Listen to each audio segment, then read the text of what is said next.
सहजानंद चैतन्य प्रकाशाय महीयसे नमो नेकांत विश्रांत महिमने परमात्मने।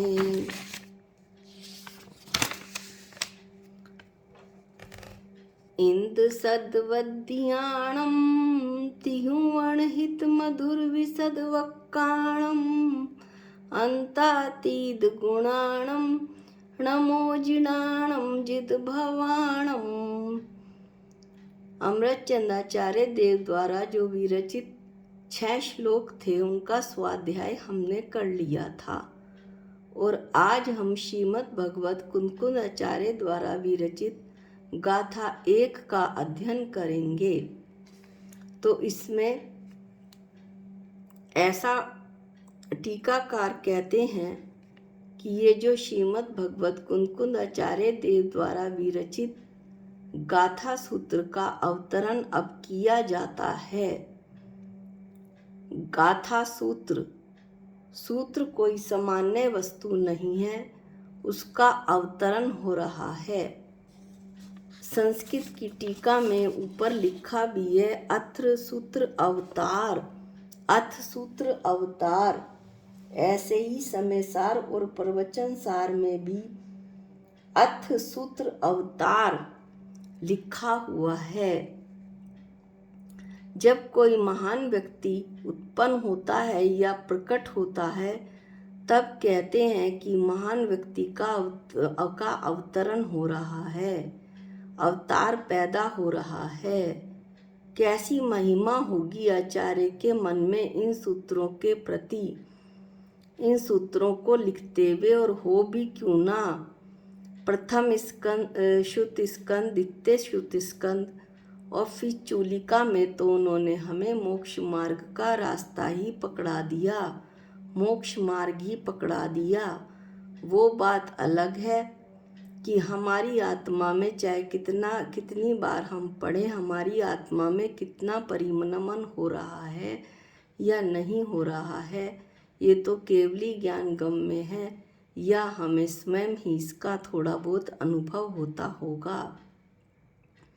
लेकिन आचार्य के मन में सूत्रों का कितनी महिमा है ये इसी से पता लगता है कि वे कहते हैं कि अब सूत्रों का अवतार होता है, अवतरण होता है सूत्रों का, यानी कि सूत्र उत्पन्न, महान सूत्र उत्पन्न होते हैं, ऐसा वे बता रहे हैं।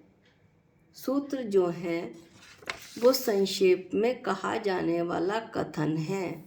संक्षेप में बहुत छोटे वाक्य में कह दिया जाए और बहुत उसका जो पेट है वो बहुत बड़ा हो, जब उसका खुलासा किया जाए, ऐसा सूत्र होता है।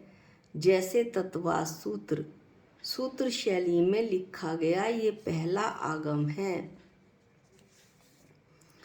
अब ये जो गाथा 1 है, ये जो कुंदकुंद आचार्य देव ने लिखी है उसका हम अन्वयार्थ पढ़ते हैं। इंद सद वंदियाणम, जो 100 इंद्रों से वंदित हैं। तिहु वर्णहित मधुर विशद वक्काणम, तीनों लोकों को हितकर मधुर एवं विशद निर्मल स्पष्ट जिनकी वाणी है।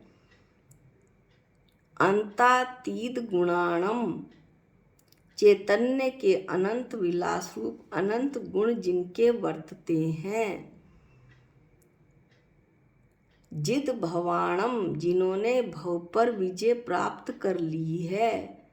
जिणाणम, उन जिनों को नमो नमस्कार हो।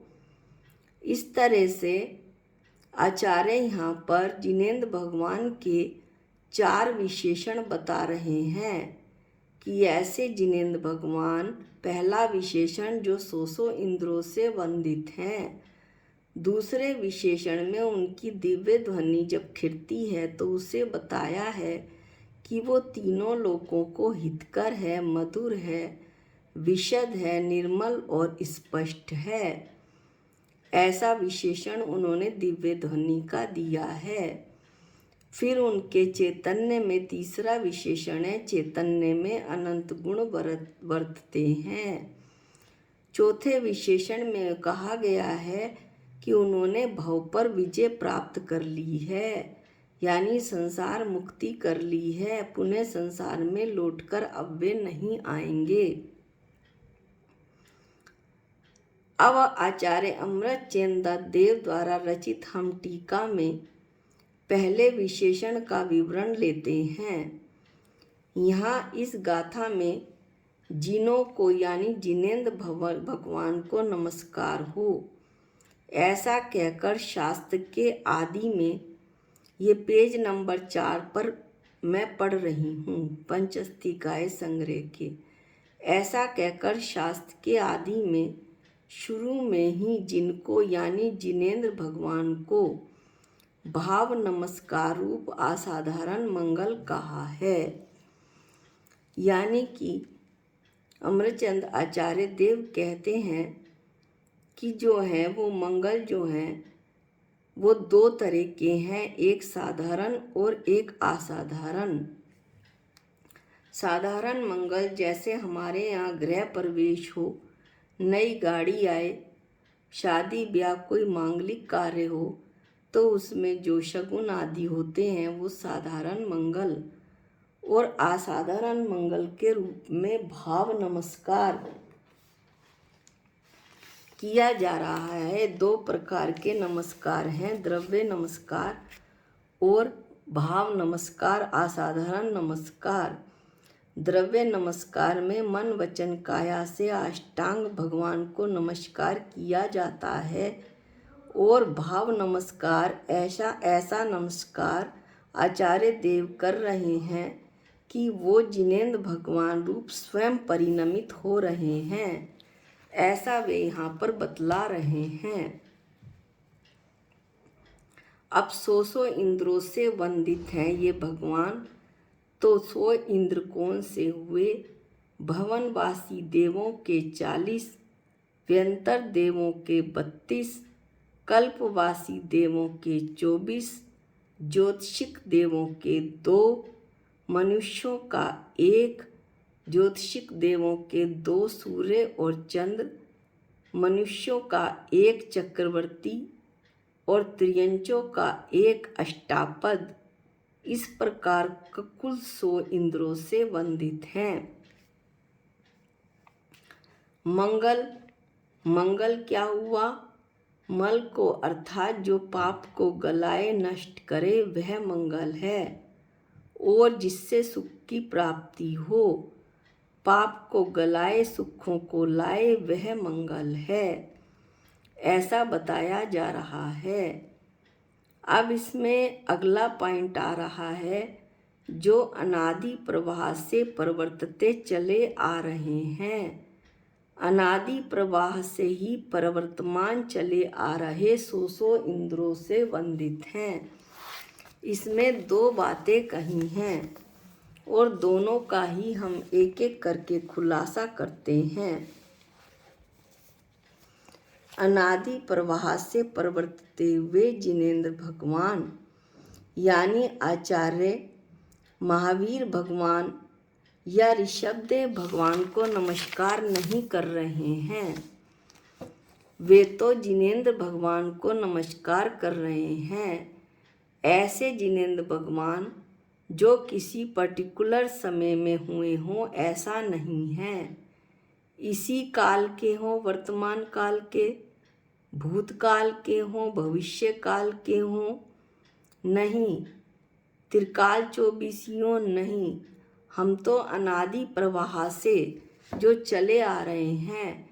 आचार्य कहते हैं कि ऐसे अनंत भगवान को हम नमस्कार कर रहे हैं, और ये अनंत भगवान की परंपरा कब से चली आ रही है, थोड़ा सा हम देखते हैं, इसमें विचार करते हैं कि भूतकाल 24 से पीछे जाएंगे तो वहाँ भी अनंत भगवान की परंपरा मिलेगी, और उससे भी पीछे जाएंगे तो वहाँ भी अनंत भगवान की परंपरा मिलेगी।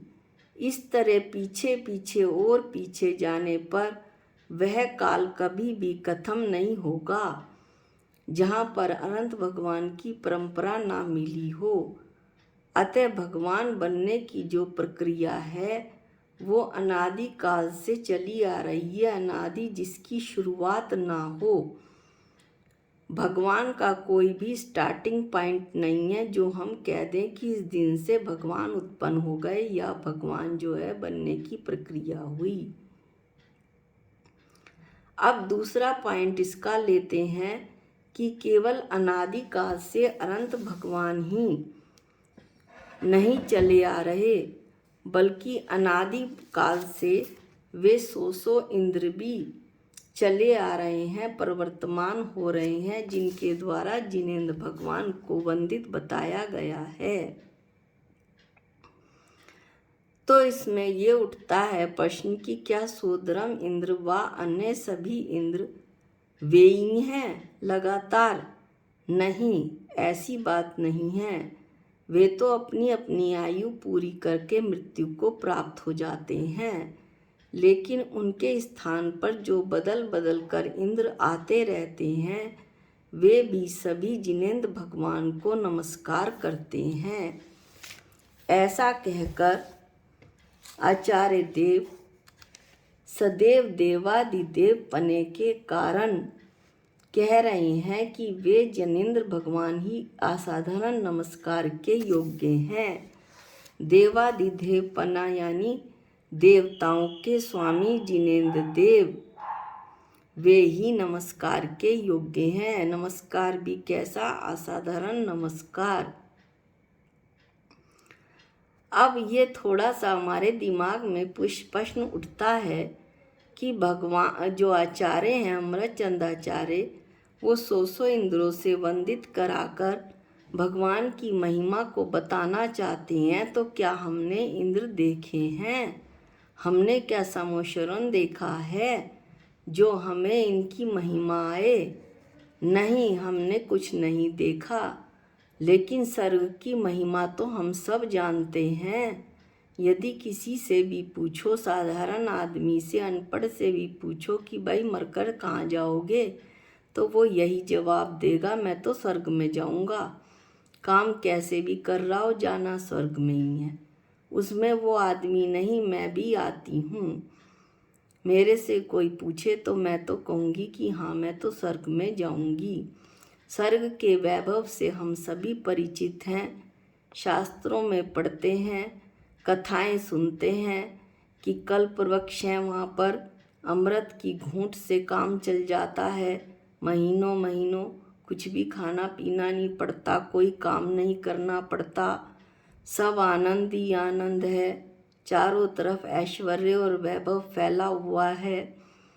ऐसी ही बातें हमें सुनने और समझने में आती हैं। इसलिए हम स्वर्ग की महिमा तो खूब जानते हैं।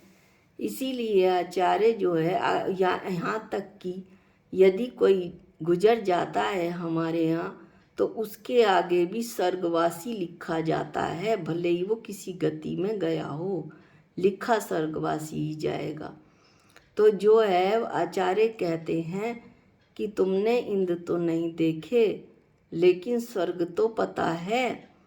तो स्वर्ग के जो राजा हैं, स्वर्ग के जो मालिक हैं, ऐसे जो राजा हैं सोधर्म इंद्र, उनकी महिमा त्रिलोक सार में पढ़ो तो आंखें फटी की फटी रह जाती हैं। ऐसे सोधर्म इंद्र अपने सभी इंद्रों के साथ जिनेंद्र भगवान को नमस्कार करते हैं। इसलिए उनकी महिमा तो हमें आनी ही चाहिए। किनकी? जिनेंद्र भगवान की। इसलिए यहाँ पर कहा कि जिनेंद्र भगवान सौ इंद्रों से वंदित हैं। जब हम उत्पाद व ध्रुव्य पढ़ते हैं तो आपने देखा होगा, खुद भी अनुभव किया होगा, मैंने तो किया है कि जब मनुष्य गति का व्यय होता है तो हम जो दूसरी गति में जाएंगे, यानी हमारा उत्पाद होगा, वो देव गति में होगा। यदि साथ पढ़ने वाला, आजकल कॉन्फ्रेंस कॉल का ज़माना है, तो साथ पढ़ने वाला जो कोई भी स्वाध्यायी बहन है वो कह दे क्यों भाई, त्रियंच और नारकी में भी तो जा सकते हैं। तो एकदम पलट के हम कहेंगे क्यों जाए हम त्रियंच नारकी में, हम तो देवगति में जाएंगे, हम तो स्वर्ग में जाएंगे। इसलिए स्वर्ग की महिमा तो हमें खूब आती है। स्वर्ग की महिमा आती है तो स्वर्ग के राजा की तो कैसी आएगी, और उस राजा के द्वारा ये हमारे भगवान पूजनीय हैं।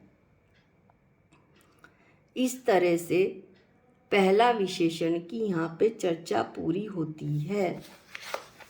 पहला विशेषण इंद्र सदवंदियाणम, ऐसे जिनेंद्र भगवान जो 100 इंद्रों से वंदित हैं। अगले वीडियो में हम दूसरा विशेषण लेंगे त्यों वर्णित मधुर विशद वक्काणम, जिनकी वाणी अर्थात तीनों दिव्य ध्वनि, उसकी विशेषता कैसी है, इसका वर्णन हम अगले वीडियो में करेंगे। आज के वीडियो में इतना ही। निज निधि निज में बताई, ये अनंत उपकार है, इसके लिए जिन वाणी माँ को वंदनानंत बार है, वंदनानंत बार है। सबको जय जिनेंद्र।